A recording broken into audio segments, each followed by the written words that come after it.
જયદીપ ચૌહાણ, પ્રદેશ સંગઠન મંત્રી, આમ આદમી પાર્ટી ગુજરાત. મારી સાથે ઉપસ્થિત છે અરવલ્લી જિલ્લા આમ આદમી પાર્ટીના પ્રમુખ શ્રી પ્રોફેસર રાજેન્દ્રસિંહ પરમાર, પ્રભારી શ્રી એવા અમારા રૂપસિંહભાઈ ભગોરા સાહેબ, અમારા બંને ખાસ કરીને ભિલોડા વિધાનસભાના પ્રભારી શ્રી, મોડાસા વિધાનસભાના પ્રભારી શ્રી. આ સાથે આપની સમક્ષ એક વાત રજૂઆત કરતો ખૂબ દુઃખ થાય છે કે ભાઈ છેલ્લા 3 વર્ષથી અમે પ્રત્યક્ષ અને પરોક્ષ રીતે માનીએ જે ICDS વિભાગના જે પ્રોગ્રામ અધિકારી છે એમને રૂબરૂ મુલાકાતો કરી, ખાસ કરીને જિલ્લા વિકાસ અધિકારીને અમે રૂબરૂ મુલાકાત કરી, માન્ય જિલ્લા કલેક્ટરશ્રીની રજૂઆત કરી કે ભાઈ જિલ્લા પંચાયત હસ્તગત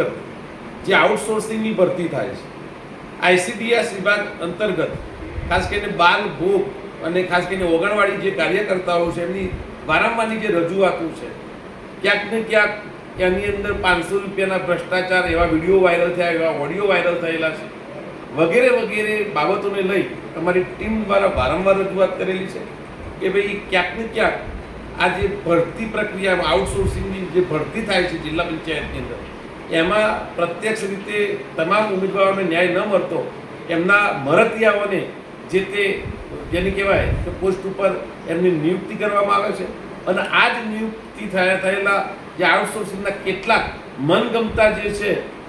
જેને કહેવાય કે કર્મચારીઓ એ પ્રત્યક્ષ રીતે જ્યારે મૂળ અધિકારી છે, સરકારી અધિકારી, એ ભ્રષ્ટાચારમાં ના આદરતો એ જે એમના મનગમતા જે આઉટસોર્સિંગના જે કર્મચારીઓ છે એમને હાથો બનાવી અને ભ્રષ્ટાચાર આદરવામાં આવે છે. આ રજૂઆત અમે કરેલી છે, વ્યક્તિગત પણ કરેલી છે,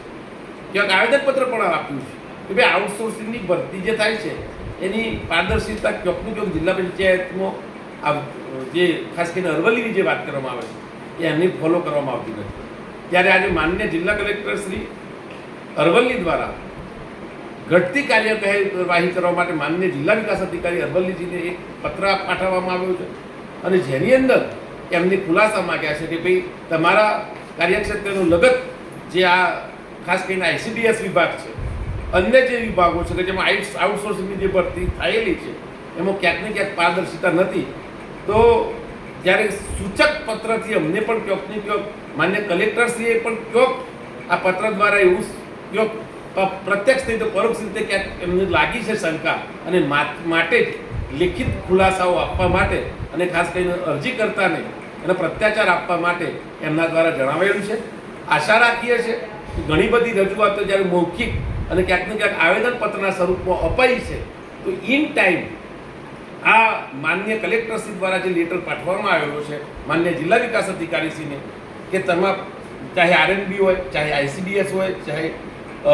આરોગ્ય વિભાગ હોય, આ તમામ લગતા જે આપના લગતા જે વિભાગો છે એમાં તમામ મોરચે ખાસ કરીને આઉટસોર્સિંગની ભરતી એ સિવાય અન્ય મોરચે જે ભ્રષ્ટાચાર આદરેલો છે એમાં ઘટતી કાર્યવાહી ખૂબ ઝડપથી થાય એ જરૂરી છે. જય હિન્દ, જય ભારત.